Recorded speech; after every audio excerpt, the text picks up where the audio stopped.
todas as quartas-feiras com o bastonário da Ordem dos Advogados no UNAU, João Massano. Boa noite, seja bem-vindo. Ouviu, como nós ouvimos, as explicações de Luís Neves. Ficou esclarecido ou ainda são necessários mais esclarecimentos? É assim, partindo do que foi dito, eu acho que os esclarecimentos foram todos dados. Ou seja, pelo menos numa fase inicial, nós podemos afastar, diria eu, a ocorrência de qualquer crime. Numa fase inicial? Ou seja, claro, porque, repare, nós estamos numa situação de inquérito. Temos que aguardar que o Ministério Público, que pode vir a dizer que há outra versão dos factos, para além daquela já que foi falaremos dita. sobre isso, mas o Ministro trouxe alguns documentos sobre a casa, vimos. As explicações, algumas delas já tinha dado, as outras foram explicações simples. Muitas das declarações foram até declarações sobre ele próprio, Luís Neves. Não estranha que tenha sido necessário esperar tanto tempo para ouvir os esclarecimentos que ouvimos hoje? É assim, o que parece que aconteceu foi que houve, objetivamente, alguém no Governo terá dito, para já não falamos, só falamos nesta altura. É o que parece que aconteceu e é uma estratégia de comunicação como qualquer outra. A questão é sempre a mesma, é qual o momento certo para falar nestas coisas. Se é em cima do acontecimento, e é unanimemente reconhecido que as declarações que foram prestadas em cima do acontecimento não correram da melhor forma, deveriam ter sido tomadas ou prestadas um pouco depois. E depois eu creio que foi uma gestão de crise, até puramente estratégica. Puramente estratégica e que não tem nada a ver, nem se deve retirar daí qualquer consequência jurídica. Agora, acho que foi só uma questão de estratégia comunicacional. Há, como o João referiu, um inquérito aberto pelo Ministério Público. Na sua opinião, este processo, do ponto de vista judicial, tem pernas para andar? Nós temos que distinguir duas coisas e acho que afastar as consequências, de acordo com o que o Ministro disse, afastar consequências criminais aparentemente. Primeiro, a questão do outro lado... Em relação ao inquérito, estamos a falar do outro lado. Em relação ao inquérito, as pessoas têm que perceber o seguinte. Primeiro, o que se está a passar neste momento, o Ministério Público abriu um inquérito para averiguar as circunstâncias todas que estamos cansados de conhecer, para saber se existe algum crime por detrás de tudo. E depois o Ministério Público é que terá que, naturalmente, decidir se avança com uma acusação ou não. Portanto, a partir do momento em que o Ministério Público o faça, aí, claro, estamos numa fundada suspeita da existência de crimes. Agora, se pegarmos nas declarações prestadas pelo Sr. Ministro hoje, eu diria que ele conseguiu... Ele diz que não vê qualquer razão para ser constituído arguido. Claro. O que é que lhe dá esta segurança, lendo as palavras dele? Das palavras dele, ele diz, em princípio, eu não fiz nada, não tive qualquer benefício, as pessoas com quem eu me cruzei também não tiveram qualquer benefício, nomeadamente o Sr. João Carvalho, salvo erro o nome dele, ele não beneficiou, eu não beneficiei, ninguém beneficiou. Portanto, não há crime, não há vantagens, não há nada, portanto, o crime fica afastado, porque ele foi muito claro a dizer, eu não beneficiei, ele não beneficiou, ninguém beneficiou. Não beneficiando ninguém, não há crime. Das coisas que foram ditas esta tarde, já depois da conferência de imprensa de Luís Neves, há uma de André Ventura sobre os pagamentos que foram feitos pelo Ministro ao empreiteiro em numerário.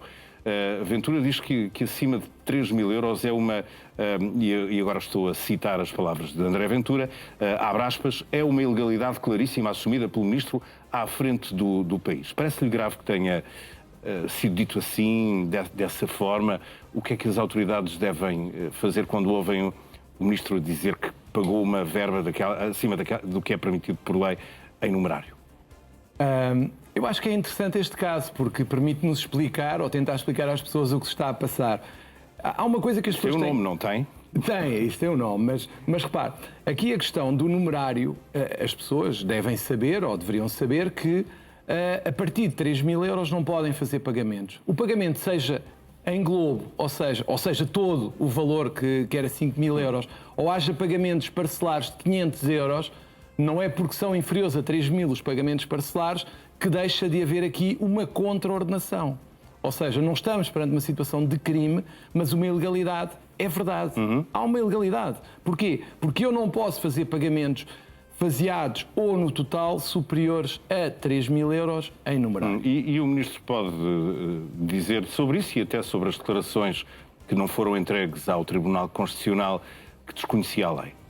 É assim, nós aprendemos na faculdade que a ignorância da lei não aproveita a ninguém. Mesmo que seja uma pessoa que não é diretor nacional da Polícia Judiciária. Qualquer pessoa não pode dizer eu não cometi um crime porque não sabia que havia uma lei. Ora, aí estava encontrada a fórmula mágica para nos livrarmos de todo e qualquer processo. Eu não sei, não conheço a lei, eu nem leio o Diário da República, portanto... não tenho problemas nenhum. Mas quando é o diretor nacional da Polícia Judiciária... Mas ainda que não fosse Pedro, ainda que fosse o Pedro, que não é jurista e que não pode dizer eu não leio o Diário da República, eu não tenho internet, nem há em papel agora, portanto, isso não significa que a pessoa se possa excluir da responsabilidade. Eu tenho que cumprir a lei, conheça ou não conheça. Mais ainda quando se fala de obrigações do próprio, como é o caso das Mas deixe-me só dizer-lhe o seguinte... não é crime e estamos sempre no âmbito de algo que eu posso fazer o pagamento de uma coima. Compreendo? Ou seja, o que é que acontece? Se vier a apurar que há o tal pagamento superior a 3.000 euros, que foi admitido perante todos, haverá uma contraordenação que pode acabar com o pagamento da coima que vier a ser determinada pelo Tribunal. Não é uma ilegalidade de arguido. Que o leva a ser constituído ou melhor dito assim, é uma ilegalidade, mas não é um crime. E como não é um crime, não é constituído de arguido. Deixa-me levar esta conversa agora para outro campo. Como é que comenta que a PJ não tenha verbas suficientes para destruir provas? Porque foi isso que ouvimos e os expedientes destes de pedir a não sei quem para que essa pessoa fique depois a guardar o atrelado, não se sabe muito bem onde. Mesmo que essa prova já tenha sido validada anteriormente. Eu acho que isso é perigoso por duas coisas. A primeira... o Estado não ter um local para armazenar algo que é apreendido no âmbito do processo de crime é dramático e é grave. Porquê? Mas aqui eu não estou a falar de responsabilidade do atual Ministro, então Diretor. Eu estou a falar de responsabilidade do Estado em geral. O Estado, por um lado, parece não ter dinheiro para mandar destruir algo que tinha que ser destruído porque era perigoso e que já tinha, aparentemente, ordens para esse efeito. E, por outro lado, é grave que se tenha que pedir fora do Estado a alguém que, olha, faz-me aqui o favor de ficares aqui com este atrelado carregado destas matérias, que até parece que são perigosas, mas olha, fica para aí e tu desenrasca-te. Provas que, mesmo provadas, validadas, andam aí ao Deus dará, como se costuma dizer. Claro, é que repare, imagina o seguinte, enquanto advogado, ou qualquer pessoa olha para isto e diz assim, mas agora... apreendem-se coisas e andam aí por Portugal a passear. Que o advogado deste processo em que o atrelado foi apanhado e que defende o alegado traficante foragido já veio pedir a nulidade da prova, pode o Tribunal vir a dar-lhe razão? Teoricamente sim, agora isso é algo que eu não posso pronunciar. Mesmo sendo uma prova que tinha como destino a destruição. Exato, essa é uma questão que tem que se levantar e tem que ser apreciada pelo Tribunal, mas o meu colega saberá o que está a fazer, espero, e ele dirá o que entender no Tribunal. Mas o que eu acho que é importante dizer às pessoas e o que é importante... Eu não queria falar do caso em concreto, não, mas estava aqui a tentar extrair uma resposta, mas no sentido figurado, não é? Assim, se havia uma ordem de destruição, em princípio, não se justificará outro tipo de consequência que não foi destruída, vamos ver porque é que não foi destruída. Porque, repare, se o Estado não tem dinheiro para pagar para destruir algo que é mandado destruir, que ainda por cima dizem que é perigoso, eu fico preocupado, e se calhar o Pedro também, porque às tantas podemos ter ao nosso lado uma situação destas ou outra parecida e nem sequer sabemos o perigo que estamos a correr. Porque, repare, se é material perigoso na Marinha, supostamente instalações do Estado em que o controle será maior, na rua, onde está o cidadão, à porta de uma empresa, será mais perigoso. Vamos ter de acelerar o nosso comentário, João Massano. Tenho vários assuntos soltos esta noite ligados à atualidade e para os quais pedia uma opinião sua rápida. A primeira menina que morreu dentro do carro de uma creche em Almada. O que é que pode acontecer agora à pessoa que devia ter tomado conta dela? E o que há a dizer neste momento sobre obrigações e deveres por parte da creche, que tinha essa responsabilidade também de zelar pela segurança da menina? Eu acho que nós temos tido, infelizmente, algumas situações em que as normas de segurança, o cuidado a ter em determinadas situações, foi o elevador, foram outras situações parecidas, já falámos aqui, infelizmente parece repetir-se em diferentes áreas. É um padrão, infelizmente, que se vai repetindo. É claro que a funcionária que se esquece da menina não o deveria ter feito. e viola uma obrigação que tinha, claro. Se ela transporta a criança, nós ainda não sabemos bem as circunstâncias, é claro que poderá ser responsabilizada criminalmente, mas nós temos uma cadeia que falha. Ou seja, nós não temos uma segurança que tivesse funcionado. Ou seja, a menina não chega à creche e ninguém dá por nada. O que é que aconteceu? Ou seja, quando eu vou entrar num avião, chega uma altura em que me dizem: olha, já entrou toda a gente, vamos fechar as portas e vamos levantar voo. Supostamente eles sabem que entrou. Ora, numa creche com menos gente, aparentemente eram poucas crianças, não há ninguém que se lembre que a criança deveria ter chegado. Sendo que as regras a que esta creche estava obrigada no transporte de crianças são muito rígidas. E provavelmente foram também infringidas. Queria falar ainda do Wilton da Parede, naquele caso de Cascais, muito polémico, em que o Ministério Público pede a demolição parcial do empreendimento. Quem já comprou deve estar preocupado, imagino. Mas vai acabar lesado por aquilo que pode acontecer. Aqui há uma vantagem, infelizmente, para nós. Ou seja, o contribuinte... Nós contribuintes, não é no sentido de sermos responsáveis pelo caso em si. Não vamos pagar por isso. Nós não vamos pagar individualmente, mas vamos pagar coletivamente se vier... Assim? Ou seja, se vier a ser dada razão ao Ministério Público e algo que foi feito para além do que foi licenciado e do que... Não é do que foi licenciado, do que poderia ter sido licenciado, e se houve uma ilegalidade cometida por uma Câmara Municipal que se vem a apurar existir, aqui uma ilegalidade, o que vai acontecer é que o Tribunal dá razão ao Ministério Público e manda demolir 3 andares. Ora... E é a Câmara de Cascais que irá pagar essa demolição, é isso que está a dizer?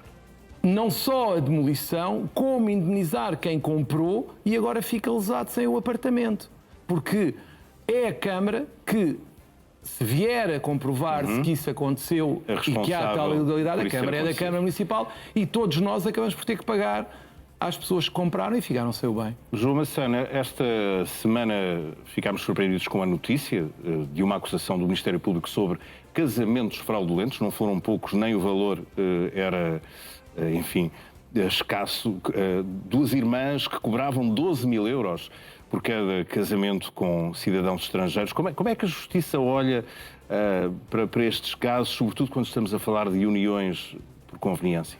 É assim, para começar, aparentemente parece que era para obter a nacionalidade e que havia um esquema montado. Infelizmente, a imigração alimenta máfias, alimenta situações que não são legais, em que nós temos pessoas que procuram aproveitar-se da fragilidade de uns que precisam de dinheiro, de outros porque querem ser nacionais portugueses e que ganha dinheiro à custa disso. É o trabalho escravo nas explorações agrícolas e noutros sítios, é os casamentos para obter a nacionalidade ou para obter a autorização de residência, outra coisa qualquer.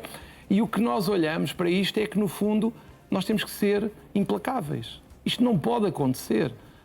Não se pode obrigar alguém a entrar num esquema destes, ou não se pode aproveitar a dependência económica e a fragilidade, porque no fundo acabam por ser todos... Implacáveis é levar isto até às últimas consequências. É uma condenação exemplar que pelo menos sirva de bandeira vermelha para quem quiser fazer isto no futuro, saber que pode vir a ser condenado. Como a outra situação da menina em trânsito em Portugal, que também se descobriu que iria ser obrigada a casar num país fora de Portugal, que era a França.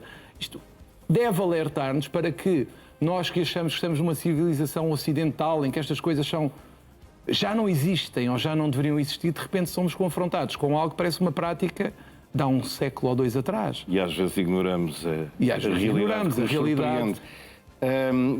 Vou-lhe fazer uma série de perguntas úteis que lhe têm chegado ao e-mail do programa, pontodeordem@oa.pt. Penso que não errei. É isso. E agora que estamos em tempo de férias, são perguntas com respostas úteis. Vamos começar pela estrada, a atenção que devemos ter. E quem nunca teve um sinistro, um acidente rodoviário, ainda que de pouca importância, deve ter dúvidas sobre aquilo que então tem de fazer a partir do momento em que bate com o carro. Quanto tempo é que, se me acontecer a mim, eu tenho para participar o acidente ao seguro? Em princípio, tem 8 dias para fazer essa participação, mas o que é importante é que as pessoas tenham o cuidado de tirar muitas fotografias aos toques, quem eram os carros implicados, e ficarem, se possível, com testemunhas, porque se a coisa não correr tão bem como esperamos, nomeadamente se não houver a assinatura de declaração amigável que permita regularizar tudo sem qualquer problema, é ideal ter uma boa reportagem fotográfica do sinistro. É fundamental. Mais do que a própria polícia, as fotografias são fundamentais. Mas em que situações é que a polícia deve entrar em ação? Quando é que eu devo chamar as autoridades em caso de acidente? Em primeiro lugar, se por acaso as coisas derem para o torto e as pessoas não se entenderem e começarem a tentar partir para uma situação de agressões físicas, se houver feridos, se houver mortos, se houver alguma situação que justifique a chamada da polícia. Eu diria que se for só chapa, e mesmo que não haja declaração amigável preenchida, se as coisas forem relativamente pacíficas e as pessoas se entenderem que não é necessário mais do que tirar fotografias, eu acho que o mais importante é mesmo as fotografias e as testemunhas, porque elas valem o mesmo que a polícia. Porque a polícia, quando chega ao local, não vê o acidente já ocorreu. A única coisa que a polícia vai fazer é o que eu e o Pedro, se tivermos o azar de ter um toque... Tiram umas medidas. Tiram umas medidas, mas isso nós podemos tirar. Com os telemóveis que temos hoje em dia, não é preciso estar a chamar a polícia. O próprio telemóvel tem software, aplicações que permitem fazer as medições e esclarecer dúvidas que existam. Portanto, é muito importante. Se houver testemunhas, então aí é ótimo. João, hoje ficamos por aqui. Ficamos por aqui. E há aqui ainda umas perguntas sobre férias e a relação entre trabalhador com a entidade empregadora, mas continuamos nesta altura de férias e podemos guardar essas questões para a próxima semana. Um abraço. Muito obrigado. Uma boa semana.